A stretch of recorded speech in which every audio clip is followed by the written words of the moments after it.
What's up, Jet Nation? It's Sean. I'm back another time with you guys talking Jets football. Time to review that big win over the Bills. But before we get into that, if you haven't done so already, hit that subscribe button, notification bell, so you can get notified when my next video drops. And as always, love hearing what you guys think in the comments. So, whole ton of stuff I picked up in this game that I thought was pretty interesting. Obviously, the talk all week going into this game was about Zach Wilson. A lot of people, including myself, were kind of looking at this game, as a way to see what we have in Zach Wilson. Was he going to bounce back and play better football after his horrible game against the Patriots a week ago? I thought the Jets could win this game against Buffalo, but I didn't think they would win this game against Buffalo. That being said, obviously they did, and Zach Wilson may not have won them the game, but he didn't lose them the game. And it goes back to something Bill Belichick said years ago: before you can learn to win, you have to learn how not to lose. And I think that's something that has now clicked for Zach Wilson in the past 2 weeks. Obviously, he's got to keep that going forward. But I think just seeing how he bounced back from that horrible performance, says a lot. It says a lot about where he was and where he is now, how quickly he's learning, changing, and growing as a player and a quarterback in this league. Like I've said before, we knew he wasn't a completely polished, finished off prospect coming into the league. He had some room to grow and mature and different things like that. So, he's obviously, you can obviously see that over the past 2 weeks. And no, would I be, am I saying he won this game for the Jets? No, he definitely did not win this game for the Jets, but he did not lose it. He managed the game. He put players in the position to make plays, and he gave his his team the chance to win at the end of the game. So, I reviewed a lot of the stuff. He still missed some open receivers. He had a couple bad reads. He had the one ball or two balls he threw over both CJ Uzama and Denzel Mims' head. But one thing I wanted to point out is his footwork was still better on those plays. And if you go back a week ago to that Patriots game, he was airmailing a couple of these passes, whereas these two were just slightly overthrown. And what I said the Jets needed to do, my strategy going into this game when it came to Zach, was quick passing, especially in the beginning of the game. Obviously, eventually we got to take a shot down the field at some point to kind of try to loosen up the Bills' defense. And I was kind of right. I was kind of wrong. I was wrong on the second one. They went deep on one of the first plays of the game, that Denzel Mims pass. And if they start hitting plays like that, it is going to completely change the look of this offense. Right now, we look like we're just throwing short passes and we're running the ball very heavily. And we'll get into the run game a little bit, in just a second. But, if they start connecting on one or two of these deep balls every game, it's going to completely change the look of this entire offense, guys. That's really the one thing that's missing. I noticed in the Patriots game, Zach was bottom 3 in the league in time it took him to release the ball. I think it was 3.7 seconds. Bottom 3 in the league. He was top 3 in the league this week against Buffalo, throwing the ball within 2.6 seconds. Guys, that was the difference in this game, and I said he was going to have to, we're going to have to throw quick passes, slants, crossing patterns, shallow outs, different things like that, swing passes out of the backfield, and he did a lot of that. He got rid of the ball, and you could see it really helped build his confidence in the beginning of this game, and it kind of went from there. So still some things we need to work on. Obviously, he's got the bye week, and I expect him to come out, ready to play and with a great performance in a week and a half against the Patriots and get some revenge on them.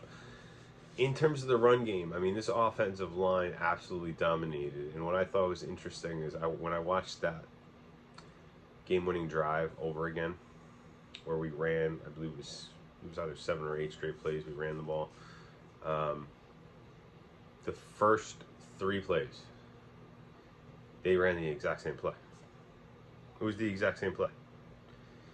You know, Lincoln Tomlinson and C.J. Uzomah on the left side both pulled to the right side, and every time James Robinson hit a cutback, one cutback, and it's just amazing that you're playing one of the top defenses in the league, and we're just ramming it down their throat, and they know it's coming. And we ran the same play 3 times in a row, and all 3 times picked up at least 6 or more yards. I mean, you know, we're running the ball at will on them at the end of the game. So that was pretty awesome to see. And they were going to actually throw the ball once on that series. The play that was called off for a penalty, they were going to throw a pass to Berrios there, which is pretty much the same thing as a run play, but it wasn't going to be all passes all the way down the field. But obviously, the penalty kind of messed it up, and they ran the ball a couple more times, and yeah, that's when we went down and got that field goal. You know, that being said, the offensive line was just phenomenal in this game. You know, the Buffalo Bills have one of the best defensive lines in football. Von Miller, Gregory Rousseau, always getting pressure on the quarterback, and I think the guys stood up extremely well in this game. You know, wide receivers, I didn't see any real glaring drops. Maybe Denzel could have came up with that one pass, but I mean, that Zach threw that like a friggin' bullet, and he was so damn close to him. So I wouldn't blame that on Denzel on that play. But you know, so it's just a solid, you know, blue collar type performance out of this offense.